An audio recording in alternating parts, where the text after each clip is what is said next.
It's not the journey which changes everything. It's the people in it who make the real change. All my life I have wondered if I chose different paths, different decisions, will my life be any different? Will everything be just a bit brighter?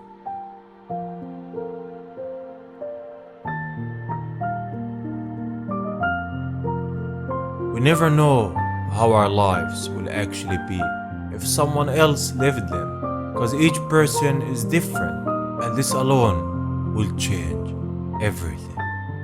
All it takes is one leap of faith, one choice to change a life. What actually is different between all of us, how we lived our lives, how we chose everything in it. How you live will impact the outcome of everything you do. That's how you impact fate. Whatever you choose in your life is what directly impacts your fate. The story of Dragon Ball has always been influenced by Goku. Without him, the story wouldn't be the same. Without his decisions, his fights, his journey, and everything he's done in it, we wouldn't be where we are now. So, if we took Goku out and replaced him with someone else, how will it all go about? Vegeta will live Goku's life and interact to the same journey in his own way. And this is the story of how everything went down.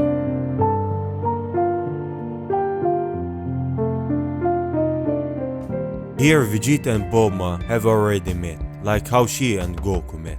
The story starts with Bulma being kidnapped by a dinosaur. Vegeta, even though he doesn't want to help, but he goes in and saves Bulma. A while after that, they continue their journey to find the Dragon Balls. Vegeta is riding with Bulma. He says that he can fly, it would be easier to get there. They then see a castle and go in it.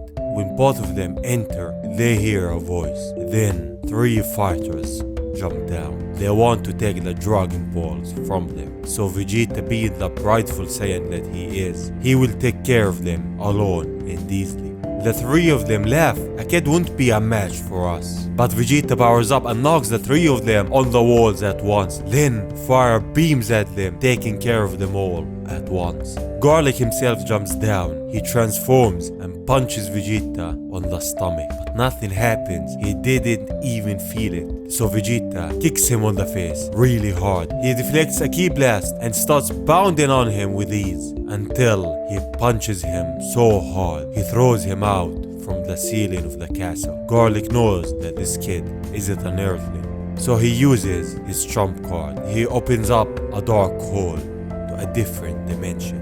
Vegeta isn't fazed by that. He charges at him and punches him with a force that sends Garlic into the hole that he made, thus ending the fight. Now will begin the journey of Vegeta and Bulma. They head on with their adventure.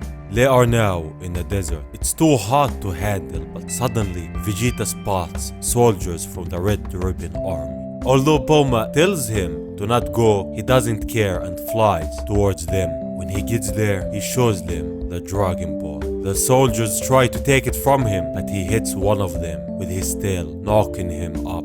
So the other one starts shooting at him, but Vegeta kicks him, sending him flying in the air.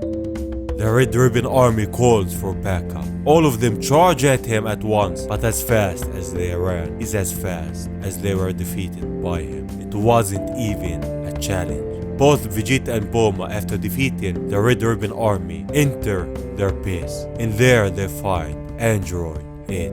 Vegeta asks if he has the Dragon Ball. Android 8 has it. Bulma figured out that he is an android. He tells her that there's a bomb inside his chest. She will gladly take it out, and she does that. As a thank you, he gifts her the Dragon Ball. The Dragon Radar is pointing at the HQ of the Red Ribbon Army. That's where the next Dragon Ball is at. Vegeta doesn't care about the power of the Red Ribbon Army. He wants to get that Dragon Ball. With that, they say their goodbyes and head off.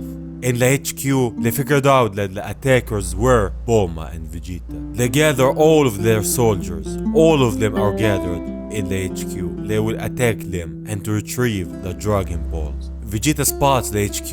In the air, he charges Ki and fires it towards them. The base is being destroyed. Everyone in there is caught up by the blast. And at last, the base is destroyed. Vegeta gets down and retrieves the Dragon Ball. Now they have 5, 2 remaining. Somewhere else, a demon has retrieved a Dragon Ball from the Red Ribbon Army. When he gets the Dragon Ball, he flies and gets contacted by King Piccolo. He tells him that the one with the 5 Dragon Balls is headed towards him. So he should come back quickly so they will get the 5 Dragon Balls from them. Bulma and Vegeta are tracking the Dragon Ball. The one with the Dragon Ball is headed towards them, which makes Vegeta excited. He hurries and sees the ship. He doesn't even wait. He fires a Ki blast towards it, destroying the ship. King Piccolo and his demons jump down. Vegeta demands that they give him the Dragon Ball. They introduce the one with them. It's the Great Demon King. Vegeta never heard of him, which makes King Piccolo angry. He tells his henchmen to charge at him and take care of him at once. Once they charge at him, suddenly, before reaching him, they stop and vanish. Vegeta destroyed them with ease. King Piccolo can't believe it, but he will get serious now. He is the Demon King after all. He charges towards Vegeta and starts hitting him at every punch and every kick. Vegeta dodges. Vegeta then jumps down from the air, then hits King Piccolo on his head and kicks him on the face, making King Piccolo crash onto the rocks behind him. He gets angry now. He charges Ki on his hand and fires a beam towards Vegeta. A giant explosion happens. As the smoke vanishes, we see that nothing happened to Vegeta. King Piccolo is angry. If he had the Dragon Balls, he will get his youth back. If he was younger, he will finish Vegeta off easily, which now shows the pride of the Saiyans. Vegeta goes to Bulma to take the Dragon Balls from her, so he will give it to King Piccolo. She yells at him and tells him to go finish this off now. Vegeta flies and goes to Piccolo. He charges an attack. Kami is worried if Piccolo dies, he will die and the Dragon Balls will disappear. But as Vegeta attacks, Piccolo is nowhere to be found. But the Dragon Ball is there. Vegeta retrieves it. Kami is still alive. So what happened? We see Piccolo Jr. King Piccolo managed to leave a double there. Piccolo Jr. isn't strong enough. Vegeta tells him to come back. In 3 years, he will wait. They say their last words. Then Piccolo Jr. heads off.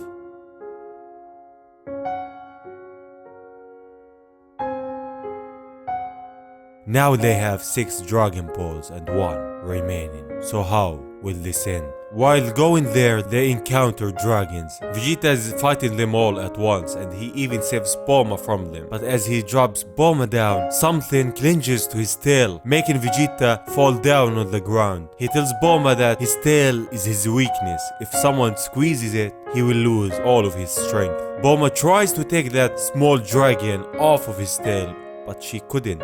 Someone riding a bike gets there. She sees a love dragon on Vegeta's tail and tells her that it can't come off unless you give it something else to clinch on. With that, she offers them to come with her to her village to rest, and Bulma agrees. On their way, they introduce themselves, and the girl introduces herself as Harley. She tells them that there's someone that has been terrorizing their village, and hopefully today will be his doomsday.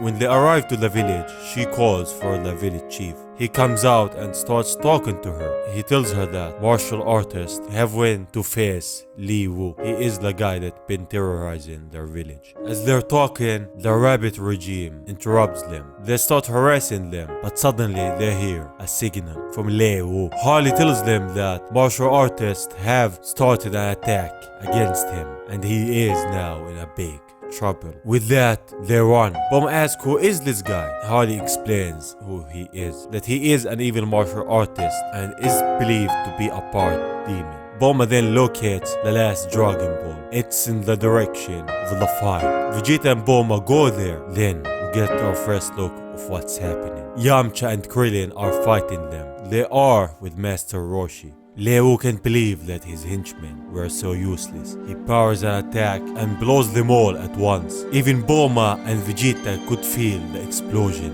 Master Roshi tells them to not underestimate this guy. Yamcha and Krillin take their fighting stance and launch at Leo. He blows his nose, which knocks Krillin on the ground, which makes Yamcha angry. He charges at him, but Master Roshi yells at Yamcha, telling him to stop.